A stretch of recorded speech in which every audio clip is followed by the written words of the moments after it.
सहनाववतु सहनौ भुनक्तु सह वीर्यं करवावहै तेजस्विनावधीतमस्तु मा विद्विषावहै। ओम शांति शांति शांति। वैदिक जीवन पद्धति में हम स्वाध्याय कर रहे हैं। ब्रह्मचर्य सूक्त के 17वें मंत्र का हम स्वाध्याय कर रहे हैं। एक बार उच्चारण करेंगे। ब्रह्मचर्येण तपसा राजा राष्ट्रं विरक्षति आचार्यो ब्रह्मचर्येण ब्रह्मचारिणम् इच्छते। यह जो राजा या आचार्य ब्रह्मचर्येण तपसा, ब्रह्मचर्य के द्वारा, तपस्या के द्वारा ही अपने राष्ट्र की रक्षा कर सकता है और अपने शिष्यों की रक्षा आचार्य कर सकता है, क्योंकि उसकी जो संपत्ति है, उसकी जो प्रजा है, वो सद शिष्यों की प्रजा है। बिना ब्रह्मचर्य के, बिना संयम के, बिना दृढ़ संकल्प के कोई भी आचार्य अपने शिष्यों का अच्छी प्रकार से भरण पोषण नहीं कर सकता है। किसी भी प्रकार से जब तक वह आत्मबल को प्राप्त नहीं करता है तब तक उसका शिष्य सुयोग्य नहीं बन सकता है। जैसे माता पिता जब तक अपने ब्रह्मचर्य युक्त संतानों को उत्पन्न नहीं करते हैं तब तक उनकी संतानें कभी भी निरोग नहीं रहती हैं। वो तन से मन से रोग उनको सताते रहते हैं। ऐसे ही जब एक छोटे से परिवार में माता पिता ब्रह्मचर्य युक्त संतान को जन्म देते हैं तो उसके जीवन में दिव्यता, भव्यता और वो हर प्रकार का सामर्थ्य अर्जित करके रखता है। जब गुरुकुल में ब्रह्मचारी आता है तो उसका जो गुरु है, उसका जो आचार्य है, वो उसकी माँ के समान होता है। वह उसका आचार्य होता है, उसका राजा होता है, उसका स्वामी होता है। और वह स्वामी जब ब्रह्मचर्य युक्त आचरण करता है, ब्रह्मचर्य से अपनी शक्तियों का जो है उत्कर्ष प्राप्त कर लेता है, तो जितना उत्कर्ष आचार्य का ज्ञान होगा, जितना महान ज्ञान आचार्य का होगा, उतनी ही उसकी संतान अर्थात उसकी शिष्य मंडली उन्नत होगी, उतने ही उसके शिष्य तेजस्वी होंगे। और जो आचार्य, जो तथाकथित आचार्य हैं, उनका आचार्यत्व काम नहीं आता जो स्वयं जितेंद्रिय नहीं है, स्वयं पुरुषार्थी नहीं है, स्वयं अपने जीवन को इन ऋषिकृत ग्रंथों के स्वाध्याय और शास्त्र अनुकूल जो नहीं बनाते हैं, वो कभी भी श्रेष्ठ आचार्य नहीं बन सकते हैं। और आगे चलते हैं तो कह रहे हैं कि तपसा ब्रह्मचर्य तपसा राजा राष्ट्रम विरक्षति। अब बड़े स्तर की हम बात करें तो वहां राजा जो होता है वह जब तक अपने प्रजा को सुजान से, सुविज्ञान से ओतप्रोत नहीं करता है तब तक उसकी प्रजा कभी भी उन्नति को प्राप्त नहीं होती है।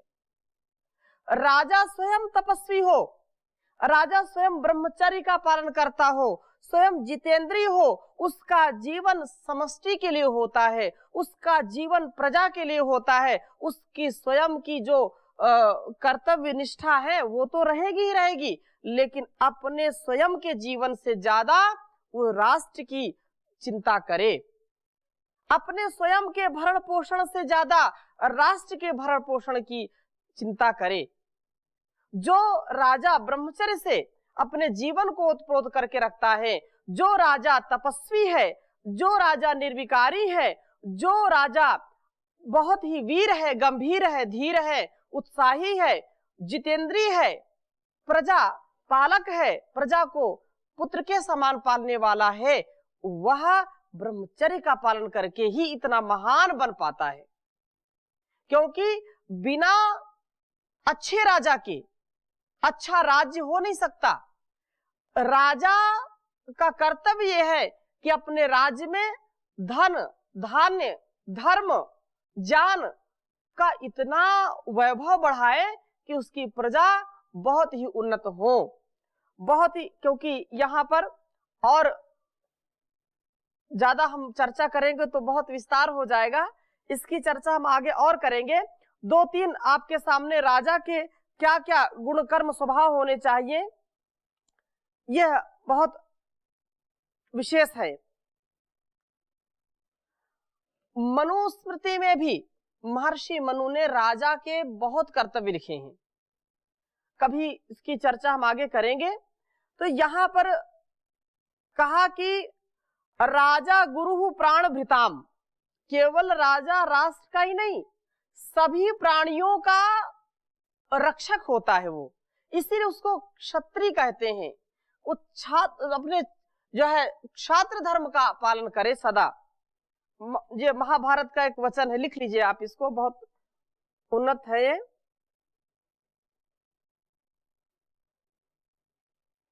राजा गुरु प्राण भृताम,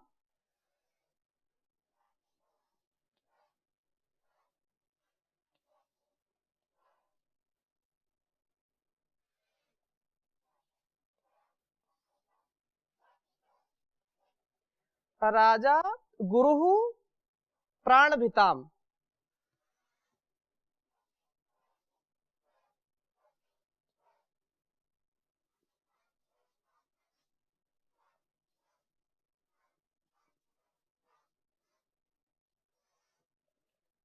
राजा गुरु प्राण भृताम अर्थात राजा सभी प्राणियों का गुरु होता है। राजा जब अपने राज्य की रक्षा करता है, राज्य को अहिंसा के बल पर, राज्य को ज्ञान के बल पर, राज्य को सत्य के बल पर आगे को बढ़ाता है, उतना उतना वह राज्य, उतने उतने उस राज्य के जो निवासी हैं अर्थात जो प्रजा है उतनी उतनी उन्नत बनती जाती है। यदि राजा का चरित्र जो है वह चरित्रहीन है, चरित्र उसका ठीक नहीं है, तो उसकी प्रजा भी कभी भी चरित्रवान नहीं हो सकती है। यदि राजा विषयों में फंसा है, यदि राजा नशे में है, तो उस राज्य के नागरिकों को कोई नशे से बचा नहीं सकता है। अंधेर नगरी चौपट राजा, टके शेर भाजी टके शेर खाजा, ये बचपन में बहुत सुनते थे। तो ये निसंदेह, कोई इसमें संदेह की गुंजाइश नहीं है। जैसे विचार का, जैसे आहार का, जैसे व्यवहार का राजा होता है, उसकी प्रजा वैसी वैसी ही हो जाती है। इसलिए राजा को बहुत पवित्र होना चाहिए, राजा को बहुत जितेंद्रिय होना चाहिए, राजा का आचार व्यवहार विचार बहुत उन्नत होना चाहिए। वैसा वह आचरण करता है तो उसका जो राज्य कभी भी पतित नहीं होता है, उसका राज्य कभी भी दीनता हीनता को प्राप्त नहीं होता है, उसका जीवन राष्ट्र के लिए होता है। और यही उन्नत भाव है कि इदम राष्ट्राय इदम धर्मम, उसका जीवन व्यक्तिगत कुछ नहीं है राजा का। जैसे आचार्य का यहाँ गुरुकुल में आप देखते हैं, क्योंकि आप उस जीवन को जीते हैं, आपका आचार्य उस जीवन को, जैसे परम पूज्य स्वामी जी महाराज गुरु जी आचार्य जी 24 घंटे शिष्यों की उन्नति के विषय में सोचना, उन्नति के लिए उनका सब कुछ निछावर होना। ऐसे ही जो राजा सच्चा राजा होता है, उसका तन मन धन हर क्षण हर पल उसके राष्ट्र के लिए होता है, उसके प्रजा के लिए होता है। और वो कौन कर सकता है? वो जो आत्मबल का धनी राजा होता है, जो आत्मबल का धनी नेता होता है, जो चरित्र बल जिसका उन्नत होता है, वही नेता सर्वोपरि होता है, वही राष्ट्र की उन्नति का कारण बनता है। इसलिए राजा का उन्नत होना, राजा का ब्रह्मचारी होना बहुत ही विशेष है। और कहा कि जो निहंती बलिनम दीप्तम सा राजो धर्म उच्यते, बलवान अभिमानी दुष्ट को मारना राजधर्म कहलाता है। जो राजा अपनी प्रजा को हर प्रकार की दुष्ट जो दुष्ट आत्माएं हैं, जो राक्षसी प्रवृत्ति वाले हैं, जो आसुरी प्रवृत्ति वाले लोग हैं, उनसे राष्ट्र की सदा सर्वदा सर्वत्र रक्षा करे। राष्ट्र के अंदर भी जो ऐसे आसुरी प्रवृत्ति वाले लोग होते हैं, आसुरी प्रवृत्ति जो संसार में फैलाना चाहते हैं, उनका दमन करना राजा का जो है धर्म होता है। और इसी के कारण वह राज्य बहुत ही उन्नत होता है, जो राजा हमेशा अपने प्रजा हित में लगा रहता है। तो इसकी चर्चा हम कभी और करेंगे, राजा के क्या कर्तव्य है। अभी इतना ही यहाँ पर रखते हैं। और यह शिष्यों का यह उपदेश जो देना आसान है, परंतु जब आचार्य वैसा आचरण करे तो उस आचार्य का जीवन भी महान होता है, उसके शिष्य भी महान होते हैं। तो अगले मंत्र का हम स्वाध्याय करेंगे। बहुत यह अच्छा मंत्र है, 18वां मंत्र। ब्रह्मचर्येण कन्या युवानम विंदते पतिम। आज की जो परिस्थिति है और प्राचीन काल की जो स्थिति थी, उन दोनों में सामंजस्य और जो एक शुद्ध पवित्र परंपरा है, उसके विषय में यहां पर इस मंत्र में संकेत कर रहे हैं। केवल पुरुष ही नहीं, ये हमारी वैदिकी परंपरा है, ये हमारी ऋषि परंपरा है, जहां पर मातृशक्ति को भी उतना ही अधिकार था जितना पुरुष सत्ता को। कभी भी दीनहीन अवस्था को हमारी भारतीय जो मातृशक्ति है, कभी भी जो यहाँ की जो परंपरा, यहाँ की जो संस्कृति है, वो बराबर कदम से कदम मिलाकर, कंधे से कंधे मिलाकर के हर क्षेत्र में सदा आगे रही है। तो इसी का एक दिग्दर्शन आप यहाँ देख सकते हैं। वेद भी जिसकी आज्ञा देता है,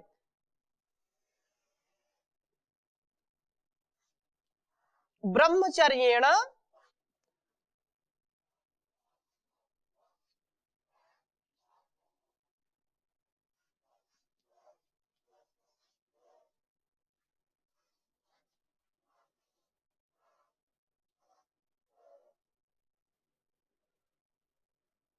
कन्या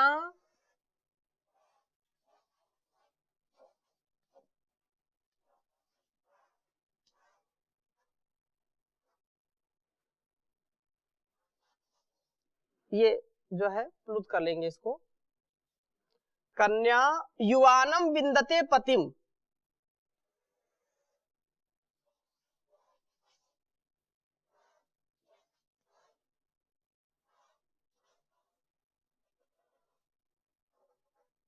युवानम विंदते पतिम।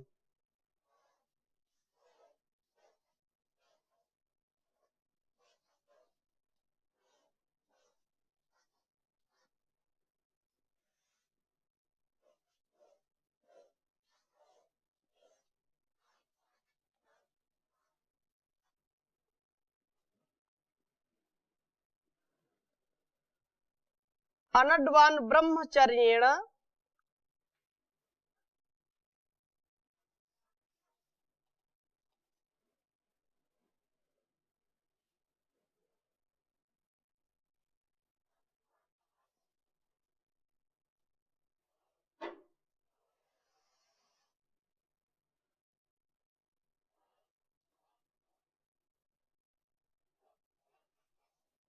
अनड्वान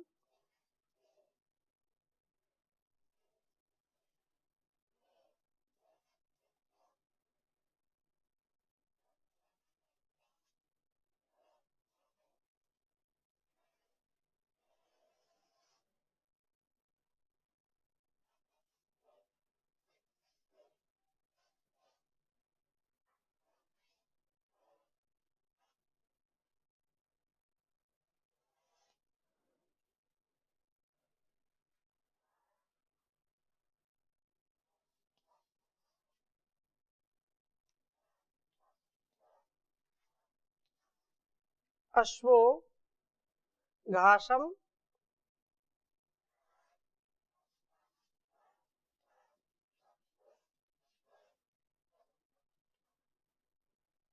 जिगीर्षति। एक बार उच्चारण करेंगे। ब्रह्मचर्येण कन्या युवानं विन्दते पतिम।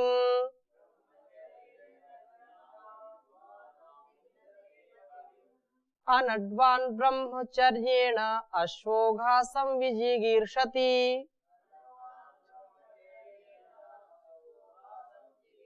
ब्रह्मचर्येण कन्या युवानं विन्दते पतिम।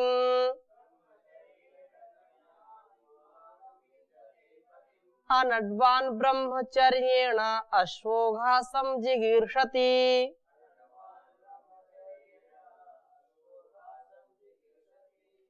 बहुत ही उत्तम भाव है इस मंत्र के, और यहाँ पर आप स्वयं इस मंत्र पर विचार करेंगे कि कितनी उदात्त भावना है। ब्रह्मचर्येण कन्या युवानं विन्दते पतिम। यहाँ की जो संस्कृति है, जो ईश्वर का आदेश है, जो उपदेश है, जो संदेश है, वो किसी व्यक्ति विशेष के लिए नहीं है, किसी जो है क्षेत्र विशेष के लिए नहीं है, किसी राष्ट्र विशेष के लिए नहीं है, किसी समुदाय संप्रदाय विशेष के लिए नहीं है। इन सभी वादों से उठ करके वेद सर्व कल्याण के लिए, समष्टि के लिए, इस जग के लिए सभी का जो मूल मंत्र है, सभी के कल्याण का जो सफलता का जो उपदेश है, वह वेद उपदेश है। इसलिए कहा वेदो अखिलो धर्म मूलम। वेद अखिल धर्म मूल है। ऐसा कोई भी ज्ञान विज्ञान नहीं है जो इससे अलग हो। सभी कर्तव्यों का, सभी धर्म का मर्म वेदों में छिपा है। तो यहां पर कहा कि कन्या ब्रह्मचर्येण, ब्रह्मचर्य से ही युवानम पति, जो नौजवान पति है, विन्दते प्राप्त करती है। अनड्वान अश्वः, बैल घोड़ा ब्रह्मचर्य, ब्रह्मचर्य से ही घासम जिगीर्षति, घास खाना चाहता है, अर्थात भोक्तृत्व को प्राप्त करना चाहता है। विशेष बात समझने की है कि ब्रह्मचर्य के द्वारा, जितेंद्रिय बन करके शक्ति रक्षण के द्वारा कन्या एक दीप्त जीवन वाली, जो दीप्तित होती, कन्या किसका नाम है? धातु पाणिनि ने बनाई कनि दीप्तौ। धातु क्या है? कनि दीप्तौ। जो अपने गुणकर्म स्वभाव से अपने आप को प्रकाशित करती है, और जहां रहती है, जिस घर में रहती है, जिस स्थान में रहती है, वहां के लोगों को भी अपनी सेवा से, अपने ज्ञान से, अपने प्रभाव से, अपने स्वभाव से प्रकाशित करती है। उसका नाम क्या है? कन्या है। वह कन्या युवानम ब्रह्मचर्य, ब्रह्मचर्य के द्वारा वह युवती भी ब्रह्मचर्य का पालन करके अपने आप को सुयोग्य बनाती है। उन बहनों से, उन भाइयों से हम अपेक्षा कर सकते हैं जो इस चीज को धारण करने के लिए कटिबद्ध हैं। वे युवक युवतियां जो इस जीवन को जी करके वास्तव में अपने जीवन में सुख का आधान करते हैं, अपने जीवन में उत्कृष्ट भावों का आधान करते हैं, उनको संजो करके अपने व्यक्तित्व को बढ़ा करके जो इस संसार में दिव्यता को फैलाते हैं, वो कोई साधारण व्यक्ति नहीं होते, वो कोई साधारण युवक युवतियां नहीं होते। वे ब्रह्मचर्य से ओतप्रोत युवक युवतियां ही राष्ट्र की दशा और दिशा को बदलने का सामर्थ्य रखते हैं। जो गिरे हैं, जिनके हीन विचार हैं, जिनकी हीन सोच है, वे क्या अपने आप को नहीं उठा सकते, तो राष्ट्र को उठाने की हम बात कैसे कर सकते हैं? अपने आप को जो नहीं संभाल सकते हैं, वो राष्ट्र की कैसे कल्पना कर सकते हैं? लेकिन यहां पर क्या विशेष बात कही जा रही है? कि वो जो कन्या जो स्वयं दीप्तित है, जो प्रकाशित है, वह ब्रह्मचर्य का पालन करके इस जो है युवानम विंदते पतिम, अपने जो है युवा पति को जो है रोग आदि बुराइयों से रहित, शक्ति आदि उत्तम गुण से युक्त पति को विंदते, उसका वर्ण करती है। देखो बात एक एक शब्द में बड़ा विज्ञान छिपा है, इसको समझने का प्रयास करें। जितनी इसकी व्याख्या की जाए उतनी कम है। एक एक शब्द पर घंटों तक बोला जा सकता है, इतना गुण रहस्य है। कन्या शब्द के बाद यहां पर शब्द आया युवानम।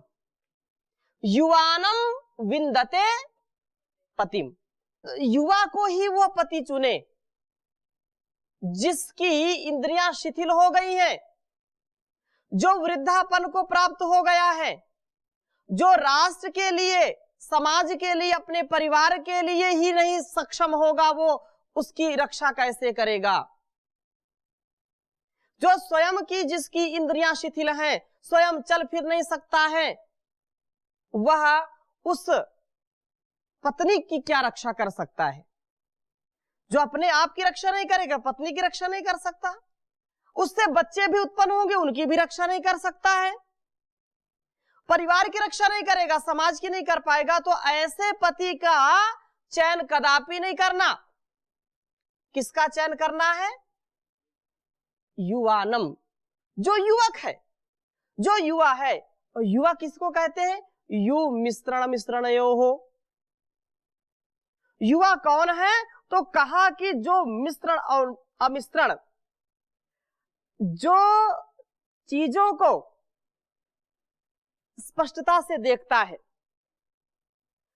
उनको जीवन में जिसके स्पष्टता है, जिसके जीवन में शुचिता है, जो पवित्रता युक्त जीवन जीता है, वो क्या है? युवा है। उसको ठीक ठीक समझ है कि क्या करना क्या नहीं करना, क्या खाना क्या नहीं खाना, किधर जाना किधर नहीं जाना, क्या पीना क्या नहीं पीना। वो युवा है जिसके बाहुबल में जो है तेज, जिसके बाहुबल में वीरता की जो है धाराएं प्रवाहित हो रही हो। बाहु में बलम इंद्र, जयो में सव्य आहिता। ऐसा जिसका पराक्रम है उसको वो प्राप्त करती है। एवं ब्रह्मचर्य के दो लाभों का यहाँ संकेत हुआ कि एक तो जीवन दीप्त बनता है, जैसे कहा युवानम युवा, और यहाँ पर कन्या कहा तो कनि दीप्त, जिससे, जिस ब्रह्मचर्य के पालन से युवती का भी सामर्थ्य बढ़ता है, उसमें धारण करने की जो है क्षमता बढ़ती है, गुणों को धारण करती है, और अनेक प्रकार के सुख दुख मान अपमान सहन करने की धारणा जो है बनती है, वो उसको धारण करने में सक्षम होती है। वो कभी विचलित नहीं होती है। जो वीरांगना होती है, जो आयुष्मती होती है, जो बुद्धिमती होती है, ऐसी विदुषी कौन हो सकती है? वो ब्रह्मचर्य से ही हो सकती है। ऐसी जो है कन्याएं इस राष्ट्र की होती थी। और दूसरा, रोग आदि दोषों से दूर होना, इससे स्फूर्ति आदि गुणों का युक्त होना है। ब्रह्मचर्येण, ब्रह्मचर्य से ही, आगे जो मंत्र में कहा कि अनडवान ब्रह्मचर्येण अश्वघासम जिगीर्षति, तो अनडवान ब्रह्मचर्येण, आगे दूसरी बात कह रहे हैं कि जो अनडवान है, जो अनहवहती, गाड़ी को ढोने वाला है, गाड़ी को ले जाने वाला होता है, वह जो बैल आदि, बैल को भी बोलते हैं, बैल को अनडवान बोलते हैं। और मार्गम अश्वः, मार्गम अश्रुतीति अश्वः, मार्ग का व्यापन करने वाला घोड़ा, घासम जिगीर्षति, घास को निगलने की इच्छा करता है। अर्थात ब्रह्मचर्य के अभाव में उदर यंत्र भी शीघ्र विकृत हो जाता है और खान पान की शक्ति भी नष्ट हो जाती है। जो बैल, यहाँ तो मनुष्यों की बात कही जा रही है, बीच में इतनी जो है बड़ी उपमा दी कि जो वाहन को, जो वाहन जिसको गाड़ी खींचने वाला जो बैल है या घोड़ा है, वो भी ब्रह्मचर्यण घासम जिगीर्षति, ब्रह्मचर्य के कारण ही वो घास को खाना चाहता है।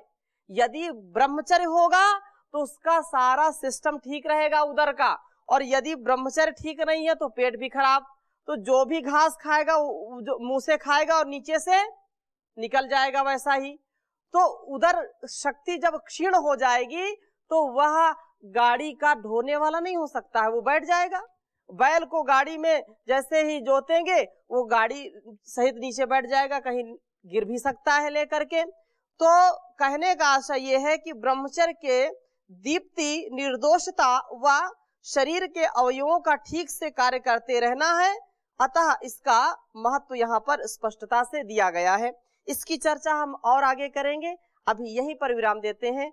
ओम शांति शांति शांति।